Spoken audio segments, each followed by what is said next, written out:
साबुदाणा भाजणं हे तसं किचकट काम बऱ्याचदा लोकांना वाटतं, कंटाळवाणं वाटतं. कारण त्यांना असं वाटतं की साबुदाणा छान भाजला जाण्याकरता तो सारखा परतायला हवा किंवा त्याच्याकडे खूप बारकाईने लक्ष द्यायला हवं, सतत तो ढवळला गेला पाहिजे. तर तसं न करता एक छोटीशी टीप तुम्हाला सांगून जाते. साबुदाणा सतत परतण्याची गरज नसते.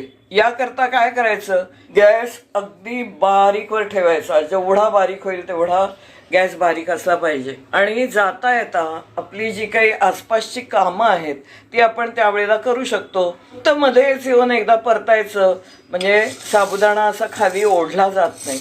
एकदा साबुदाणा करपला ना की मग तो अर्धवट कच्चा होतो, कुठेतरी भाजला जातो, कुठेतरी करपला जातो.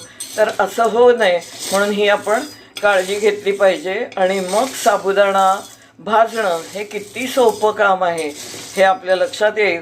साबुदाणा तर एकीकडे भाजलाच जातो, त्याशिवाय इतरही कामं आपली चालू राहतात.